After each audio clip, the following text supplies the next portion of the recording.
Apakah sudah tampil Bapak Ibu sekalian? Sudah, Pak. Ya, baik. Sudah. Baik, terima kasih. Saya nonaktifkan kamera saya biar sinyalnya maksimal di suara dan di tampilan slide. Baik, Bapak Ibu sekalian, kita mulai. Bismillahirrahmanirrahim. Assalamualaikum warahmatullahi wabarakatuh. Waalaikumsalam warahmatullahi wabarakatuh. Warahmatullahi wabarakatuh. Baik, terima kasih. Setelah beristirahat, tampaknya lebih segar lagi, ya, untuk bisa menerima materi keempat untuk hari ini. Baik, ini yang akan kita bahas bersama, yaitu tentang hygiene perorangan atau personal hygiene, ya.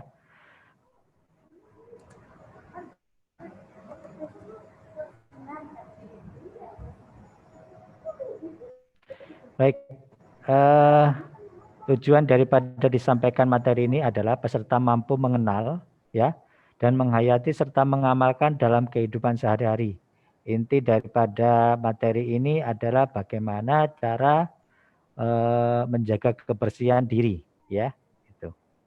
Dan ini sangat mudah, tinggal butuh kedisiplinan kita bersama saja, ya, dalam melaksanakan upaya-upaya kebersihan diri. Ya, prinsip daripada higien perorangan ini adalah sebelum kita masuk bagaimana prinsip-prinsipnya, kita perlu tahu bahwasanya higien perorangan atau kebersihan diri dari penjamah makanan. Bapak Ibu familiar ya kata-kata penjamah makanan ya, nanti kita urai. Apa itu penjamah makanan? Jadi kok kalimatnya seperti apa tidak familiar, tapi nanti kita akan kupas tuntas di slide-slide berikutnya. Ya, inti dari kebersihan diri penjamah makanan merupakan kunci kebersihan dalam pengolahan makanan yang aman dan sehat. Ya. Nah, ini higiene ya. Kita kasih warna merah adalah upaya kesehatan dalam memelihara dan melindungi kebersihan diri, ya. Bagaimana caranya? Ya, bisa dengan mandi, ya. Tentunya mandi harus menggunakan sabun, ya, tidak bisa hanya disiram saja. Kemudian menggunakan masker. Nah, itu bagian juga dari memelihara atau melindungi kebersihan diri. Mencuci tangan pakai sabun. Nah, itu juga mencuci piring ya dengan air mengalir dengan sabun ya. Terus membuang sampah. Nah, itu juga bagian daripada memelihara dan melindungi kebersihan diri. Sanitasi ya. Sanitasi adalah upaya kebersihan, upaya kesehatan dengan cara memelihara dan melindungi kebersihan lingkungan ya. Tadi kalau hygiene adalah orangnya, kalau sekarang sanitasi adalah lingkungan di sekitarnya. Ya. Apa saja atau bagaimana caranya? Satu, ya, kalau kita mandi, kita wajib menyediakan air bersihnya dulu, ya. Baik itu untuk mandi, ya. Tadi untuk mencuci piring, ya. Kemudian untuk hal-hal lain, ya, yang terkait kebersihan diri, kemudian apa namanya? Upaya sanitasinya adalah seperti ini, menyediakan air bersihnya. Kemudian menyediakan tempat sampah. Kalau kita membuang sampah tadi ya, kita harus menyediakan tempat sampahnya terlebih dahulu. Nah, itu upaya sanitasi namanya. Kemudian apalagi? Menyediakan sabun untuk mencuci tangan. Nah, itu upaya sanitasi namanya. Kalau kita mencuci tangan itu higien perorangannya, sedangkan menyediakan sabunnya itu adalah upaya sanitasinya. Nah, higien sanitasi adalah upaya pengendalian tadi faktor resiko yang berkaitan dengan proses pengolahan makanan. Karena kita sekarang lagi membahas tentang makanan, makanya higien sanitasi dipersempit lagi. Ini adalah fokus dalam bidang atau dalam proses pengolahan makanan. Apa saja ya? Jadi alatnya ya, kemudian tempat seperti materi saya di sesi yang sebelumnya ya. Ada 4 faktor, ada alat, tempat, orang ya, dan bahan makanan itu sendiri. Nah, Bapak Ibu sekalian, kalau penjamah makanan atau biasa disebut food handler itu sangat memungkinkan ya memindahkan mikroorganisme yang ada di sekitarnya kepada makanan ya. Dan itu otomatis bisa menyebabkan berbagai macam penyakit ya. Kemudian manusia itu merupakan sumber utama pencemaran pangan ya. Kalau kita mulai nanti dibahas di slide berikutnya ya, bagaimana manusia itu merupakan sumber utama pencemaran pangan. Kemudian dari tangan si penjamah makanan, dari nafasnya, dari rambutnya, dari keringatnya, itu semuanya dapat mencemari pangan ya. Kemudian pemindahan feses atau kotoran tadi yang kita bahas di materi yang sebelumnya ya. Dan hewan ya, antara kotoran pemindahan feses kotoran manusia atau kotoran hewan ya melalui karyawan merupakan sumber potensi mikroorganisme patogen yang dapat masuk ke dalam rantai pangan ya. Jadi kalau tangan kita terkontaminasi feses ya, baik itu tinja manusia maupun hewan, itu bisa saja terjadi. Nah, kita harus lakukan sesering mungkin mencuci tangan menggunakan air mengalir dan pakai sabun. Jika tidak kita lakukan, otomatis ya kontaminasi tinja terhadap kepada tangan kita bisa mengakibatkan mikroorganisme berkembang biak selanjutnya masuk ke dalam rantai pangan. Bapak Ibu sekalian, mungkin ini juga sudah dibahas di penyakit bawaan makanan tadi ya. Bagaimana Staphylococcus aureus ya. Kemudian ada Salmonella, ada Shigella ya, ada Clostridium, ada Staphylococcus aureus ya, ada di dalam usus pencernaan kita. Kemudian Escherichia coli ya, namanya keren-keren semua ya. Tapi jangan sampai dibuat sebagai nama anak kita ya. Kemudian ada berbagai macam bakteri dan virus yang lainnya. Ya, semuanya ada di dalam tubuh kita. Ya, tidak jauh-jauh dari tubuh kita itu sendiri. Ya, makanya higien perorangan, higien sanitasi perorangan perlu dibahas khusus agar jangan sampai ada pemindahan ya. Pemindahan bibit penyakit dari tubuh kita, dari penjamah makanan itu kepada makanan.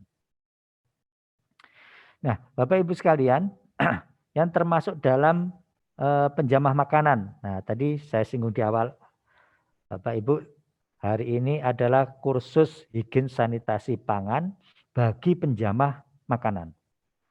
Siapa saja sih yang disebut dengan penjamah makanan itu? Satu, orang yang belanja di pasar. Ya, siapapun mereka yang belanja bahan pangan di pasar itu disebut penjamah makanan. Yang kedua, orang yang memilih bahan yang akan diolah ya. Jadi setelah dibeli di pasar, kemudian nyampailah di pintu dapur misalkan ya. Di situ diseleksi mana bahan makanan yang akan dimasak hari ini, mana yang akan disimpan ya. Itu namanya memilih bahan makanan. Itu termasuk penjamah makanan. Siapa yang ketiga? Yaitu orang yang memasak makanan. Ya, setelah dipilah-pilah mana yang mau dimasak hari ini, mana yang dimasak besok. Kemudian yang hari ini diserahkan kepada orang yang akan memasak makanan. Nah, orang yang memasak makanan tadi itu juga disebut sebagai penjamah makanan. Siapa lagi? Orang yang disebut penjamah makanan adalah orang yang menata makanan. Setelah makanannya diolah, dimasak, ya, kemudian siap disajikan. Nah, pada saat menyusun makanan tersebut, nah itu ada orang yang menata makanan. Dia juga disebut sebagai penjamah makanan. Siapa lagi? Yang kelima adalah orang yang mencicipi makanan. Ya, mencicipi. Tentunya kita kalau memasak, masak makanan, wajib kita cicipin. Jangan sampai makanan yang kita masak ternyata rasanya amburadul. Nanti menghilangkan selera makan daripada customer kita. Kemudian yang keenam, siapa lagi? Yaitu orang yang menyajikan makan, waiters, ya. Orang yang mengantar makanan ke meja meja saji atau ke customer. Itu juga termasuk penjamah makanan.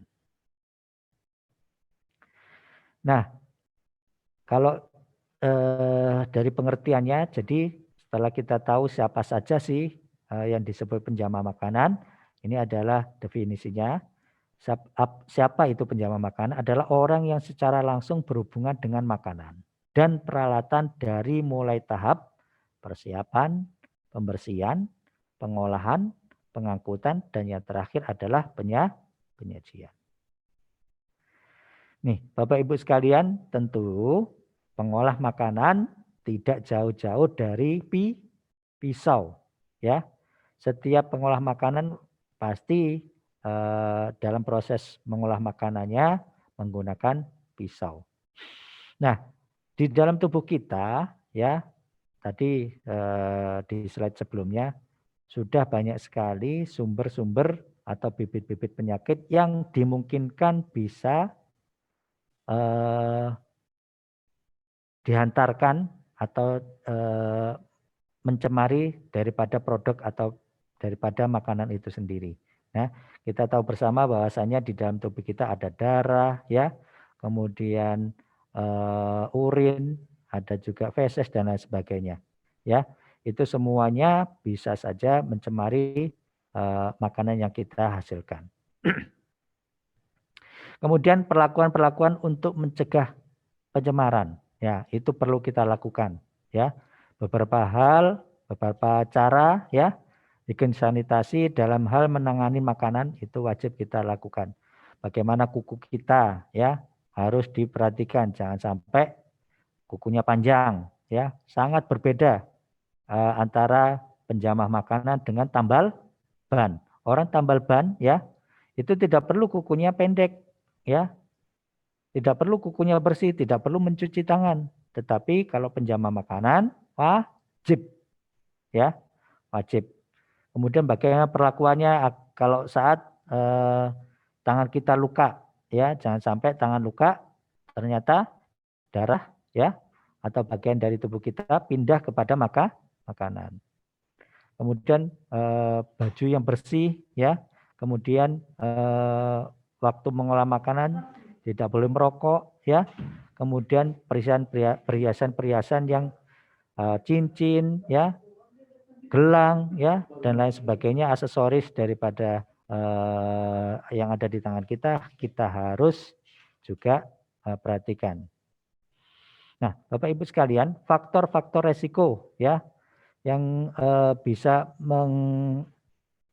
menghalangi atau menghantarkan menyajikan produk makanan yang bagus, ya, itu sangat dipengaruhi oleh si penjamah makanan itu sendiri, baik itu dari tangannya, dari hidung, dari telinga, ya. Jadi setiap tubuh kita ini, ya, pasti bisa menimbulkan gangguan kesehatan, ya, dari tangan yang tidak sering dicuci tangannya dengan sabun, kemudian jangan sampai kita juga mengkorek-korek hidung, ya, mengkorek-korek telinga, kemudian kulit kita sendiri, ya, kalau kita berangkat dari rumah, kemudian menggunakan kendaraan umum atau lain sebagainya, kemudian menggunakan lengan pendek, nah, otomatis di permukaan tangan kita bisa saja debu dan lain sebagainya nempel kalau kita tidak cuci dengan baik. Rambut termasuk seperti itu. Jadi ibu-ibu ini utamanya yang mempunyai rambut panjang, jadi berangkat dari rumah hendaknya ditutup sehingga kontaminasi debu, ya, di perjalanan itu bisa diminimalisir. Nah, ini beberapa contoh kasus bagaimana tangan ya yang tidak dijaga kebersihannya, kemudian ada luka dan lain sebagainya, ada penyakit tertentu ya, sampai muncul bisul atau nanah atau korengan. Nah, hal-hal seperti ini perlu diantisipasi. Jangan sampai kontak dengan makanan, sehingga makanan bisa tercemar dari hal-hal seperti ini. Kemudian, nah ini tidak jauh-jauh dari tangan ya. Jadi intinya adalah bagaimana semaksimal mungkin tangan kita ya itu selalu dicuci dengan air mengalir dan pakai sabun ya. Kemudian saat batuk, jadi kalau kita batuk jangan ditutup pakai telapak tangan, tetapi pakai sudut siku kita ya. Jadi sudut siku kita kita gunakan untuk menutup saat kita batuk atau bersin. Kemudian menyisir rambut ya, banyak kan kita temukan saat kita makan ada cemaran rambut. Nah, ini sangat mengganggu sekali ya. Apalagi terlihat keriting lagi. Aduh, itu kan banyak faktor ini. Bisa rambut yang mana gitu kan. Oke. Kemudian perhiasan dan saat mengolah makanan hendaknya perhiasan tidak dipakai, apalagi merokok. Nah, Bapak Ibu sekalian, ada juga pencemaran yang terjadi karena ketidaktahuan, ya. Apa saja sih biasanya yang terjadi? Yaitu saat belum difahaminya prinsip-prinsip higien sanitasi itu sendiri, ya. Mungkin belum ikut pelatihan, ya. Kemudian tidak disadari bahayanya, ya. Contohnya tadi, misalkan kita menggunakan bahan makanan yang contohnya pakai kemasan kaleng, ya kita tidak paham, oh ternyata kalengnya sudah menggelembung atau penyok dan lain sebagainya. Nah itu sangat dimungkinkan terjadinya kontaminasi bahan makanan oleh logam berat atau karat dari yang ditimbulkannya, ya. Kemudian bisa juga karena racun, ya, racun dari produk kaleng kemasan makanan yang menggunakan kaleng. Kemudian expirednya ya sangat wajib kita pahami bersama, jangan sampai produk-produk yang sudah expire kita gunakan. Nah, hal-hal ketidaktahuan ini jadi perhatian khusus. Apalagi kalau expired date-nya tidak tertera dengan jelas ya, atau mungkin sudah sekian lama sehingga tidak terlihat dengan jelas tanggal expire-nya. Kemudian pemakaian bahan makanan untuk tujuan tertentu ya. Bapak Ibu sekalian, sangat sering sekali kita jumpai bahwasanya bahan pangan yang sebenarnya sudah tidak layak digunakan, tetapi karena dengan tujuan penghematan dan sebagainya, maka tetap digunakanlah bahan makanan tersebut ya. Misalkan ayam yang sudah mati 7 kali ya, itu tetap dipakai. Nah ini hal-hal seperti itu tentu harus dihindari. Kemudian penggunaan bahan tambahan pada makanan harusnya adalah bahan tambahan tersebut memang untuk makanan, bukan untuk yang lainnya. Apa contohnya? Formalin, ya, bahan pewarna tekstil. Nah, itu kan bukan untuk makanan, ya, tetapi karena ketidaktahuan, karena penghematan biaya kos produksi, nah itu akhirnya terjadi. Nah, Bapak Ibu sekalian, seorang penjamah makanan yang melakukan aktivitas pengolahan pangan, dia harus sehat, jangan sampai sedang sakit, ya, tetap melakukan kerja pengolahan makanan. Ini akan berdampak terhadap produksi olahan yang dihasilkan, ya. Kemudian yang kedua, selalu berusaha melakukan perilaku hidup bersih dan sehat, disingkat PHBS. Perilaku hidup bersih dan sehat. Apa saja? Menjaga kebersihan tubuh, jadi berangkat wajib mandi, gosok gigi, ya. Yang mempunyai rambut panjang harus ditutup rambutnya agar sampai kantor atau sampai tempat kerja, kontaminasi dari luar tadi tidak masuk ke dalam dapur, ya. Kemudian apalagi? Jaket, ya. Kita mungkin dalam perjalanan menggunakan jaket, jangan sampai jaket masuk dalam tempat kerja. Jadi harus ada penyimpanannya terlebih dahulu. Ada ruangan yang menyimpan peralatan-peralatan yang digunakan waktu dalam perjalanan. Itu penting. Helm, ya, jangan sampai ada di dapur. Ya, helm kan nggak mungkin setiap hari dicuci, ya. Mungkin dicucinya sebulan sekali. Itu pun kalau ingat, kalau nggak ingat lewat, ya. Ditaruh di tempat yang aman, baru kita ganti baju, bersih, pakaian kerja, baru kita masuk ke dalam dapur. Nah, kemudian mengenakan pakaian bersih dan rapi.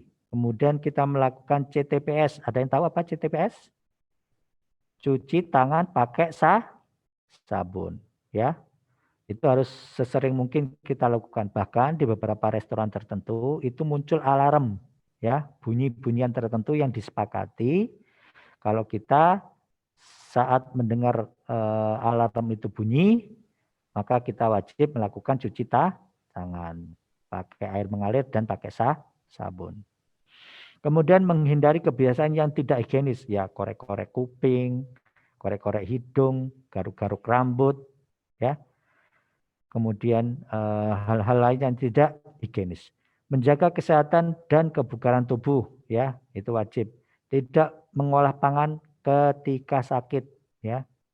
Tadi contoh-contoh gambar di sebelumnya, tangan kita lagi luka, tangan kita lagi korengan, ya, kita lagi batuk-batuk, lagi demam dan sebagainya, tidak boleh mengolah makanan, istirahat dulu. Nih, Bapak Ibu sekalian, saat mengolah makanan, pastikan tangan kita dalam kondisi bersih, kuku pendek, ya, tidak menggunakan perhiasan. Kemudian hindari perilaku-perilaku yang tidak higienis tadi, ya, garuk-garuk rambut, ya, garuk-garuk anggota tubuh yang lain, ya, korek-korek kuping, korek-korek lubang hidung, itu yang tidak higienis. Nih, ya, ada perbedaan di sini dari 3 gambar tangan ini.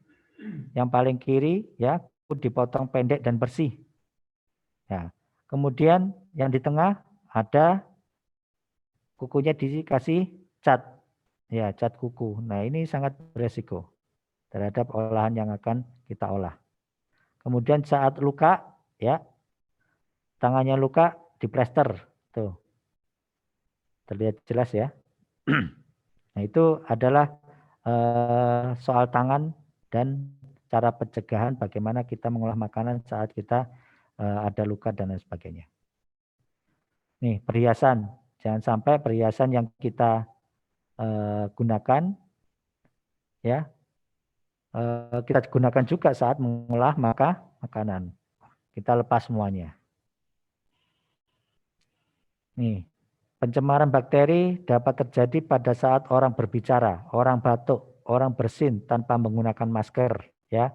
Makanya Bapak Ibu sekalian, belum pandemi COVID ini kita sebenarnya sudah ajarkan seperti menggunakan masker, menggunakan barier, ya, penutup hidung, penutup mulut, ya, semacam masker yang transparan, ya, agar apa? Saat kita berbicara, saat kita bersin, saat kita batuk, ya, cairan yang ada di dalam mulut kita tidak mengkontaminasi produk yang kita hasilkan. Ya, seperti itu. Dapat dipahami ya, Bapak Ibu? Nah, ini utamanya ibu-ibu yang berangkat panjang, ya, otomatis saat berangkat dari rumah menuju tempat kerja, hendaknya ini ditutup, ya, sehingga kontaminasi debu dalam perjalanan bisa diminimalisir. Nah, mata pun demikian ya, kita pernah juga mungkin mengalami sakit mata dan lain sebagainya. Intinya dari menjaga kebersihan adalah bagaimana meminimalisir kontaminasi yang ada di dalam tubuh kita, jangan sampai kepada makanan. Menggunakan pakaian kerja ya, setiap tempat kerja ya, setiap kita nyampe ke tempat kerja kita wajib menggunakan pakaian kerja. Jangan sampai pakaian yang kita berangkat dari rumah sama digunakan juga saat mengolah makanan. Jadi kontaminasi, debu dan lain sebagainya saat di perjalanan kita coba minimalisir.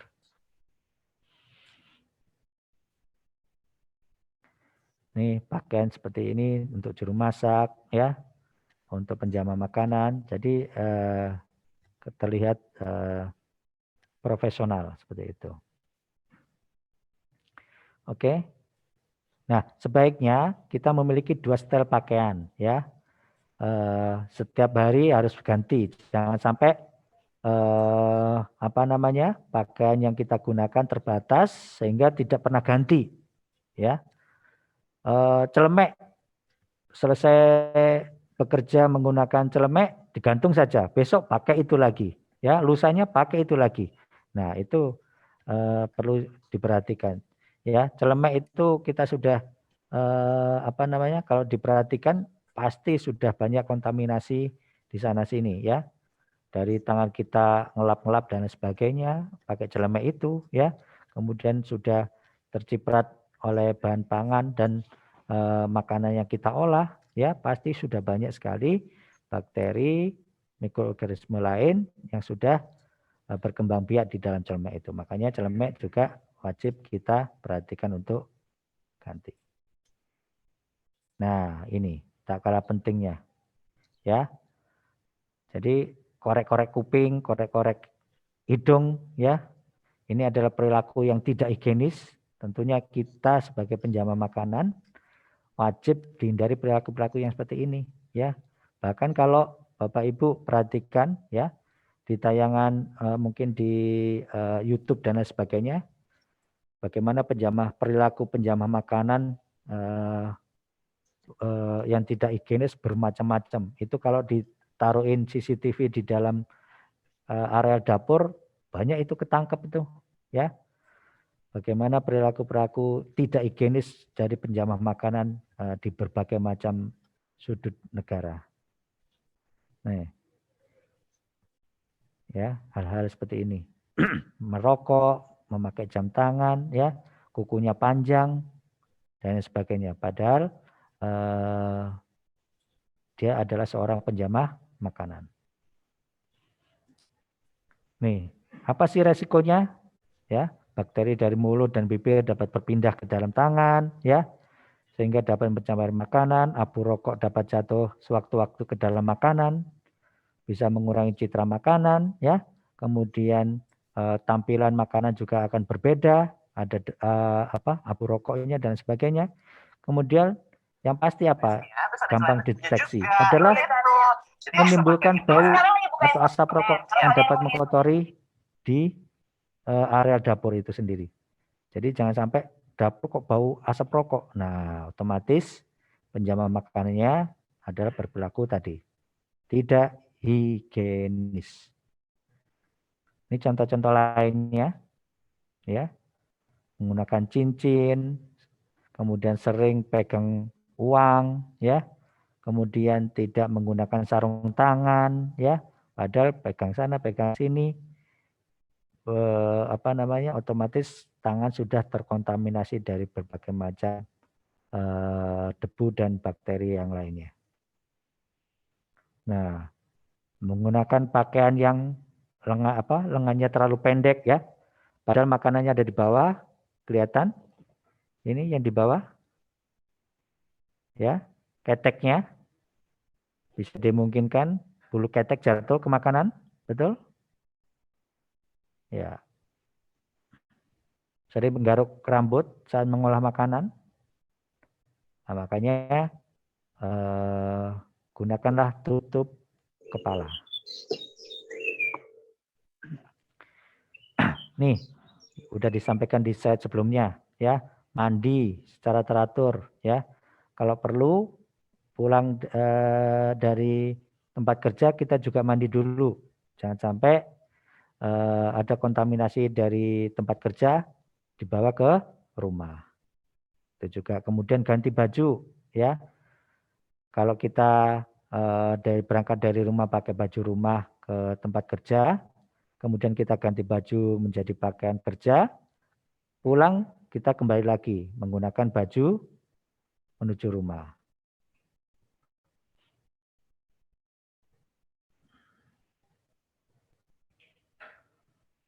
Ya, intinya seperti itu ya. Kuku dipelihara dengan baik, udah panjang dipotong, kulit harus dibersihkan sesering mungkin. Bapak Ibu sekalian, kalau kita mencuci tangan kita ya tanpa menggunakan sabun ya, itu akan memindahkan mikroorganisme, misalkan mikroorganismenya ada di daerah jempol atau ibu jari ya. Kalau kita mencuci tangan tidak menggunakan sabun, akan meratakan, tadinya mikroorganisme ada di ibu jari akan jadi merata ke 10 jari kita yang lain. Maaf, 9 jari yang lain. Ya, intinya Bapak Ibu kalau mencuci tangan wajib menggunakan sabun. Ya, seperti itu.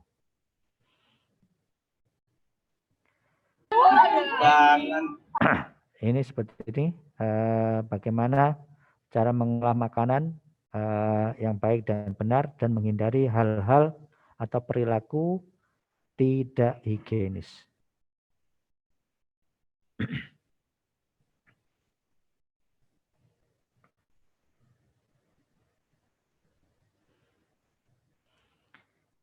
Ya, banyak pengulangan dan pada intinya ada tetap untuk menjaga kebersihan. Oke. Nah, Bapak Ibu sekalian, bagaimana pentingnya ya seorang penjamah makanan itu perlu dilakukan pemeriksaan kesehatan minimal 6 bulan sekali ya. Jadi kita tahu apakah kita contohnya mungkin di pemateri sebelumnya memiliki penyakit hepatitis ya, itu penting. Jadi jangan sampai kita menjadi penular ya bagi customer kita. Karena si penjamah makanannya punya penyakit hepatitis, akhirnya bisa menularkan kepada customer.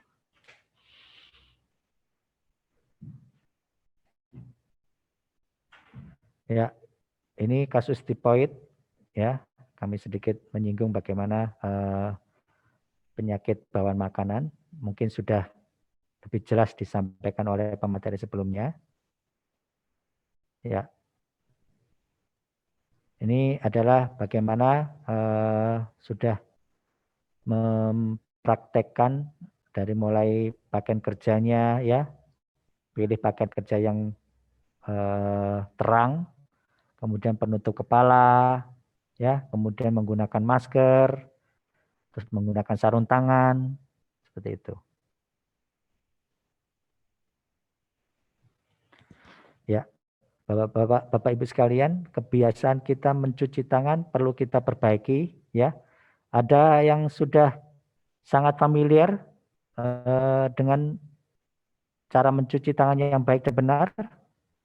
Ya, kalau belum, nanti silakan browsing di internet, sudah banyak sekali cara atau panduan mencuci tangan yang baik dan benar. Nanti Bapak Ibu silakan disesuaikan sehingga jika selama ini kita belum mencuci tangan dengan baik dan benar, kita sesegera mungkin untuk menyesuaikannya. Ya, ini hal-hal yang sudah beberapa kali disampaikan juga oleh pemateri sebelumnya. Bagaimana kita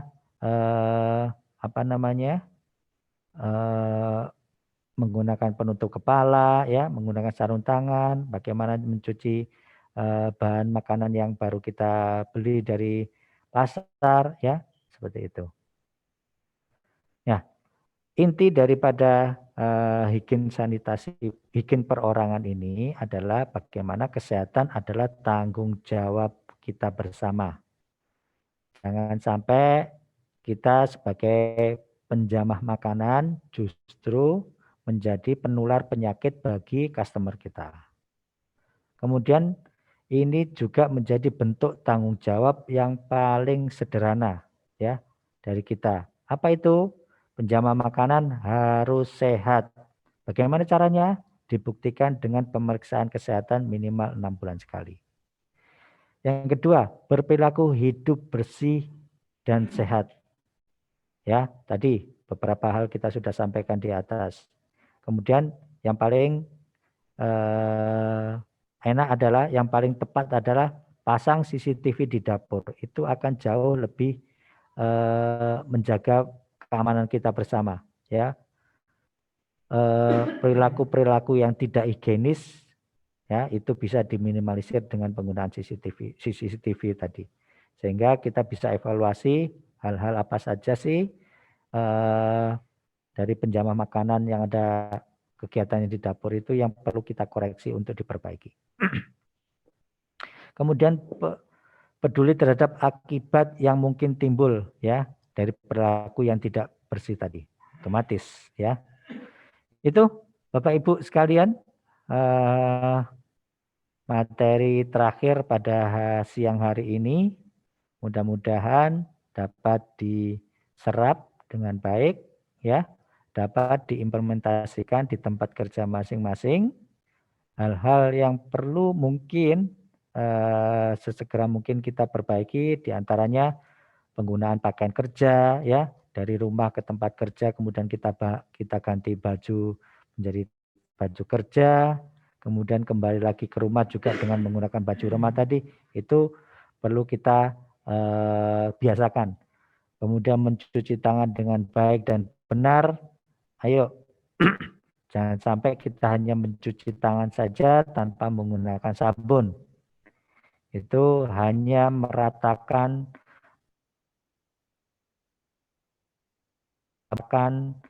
ke dan jari-jari yang lain ya.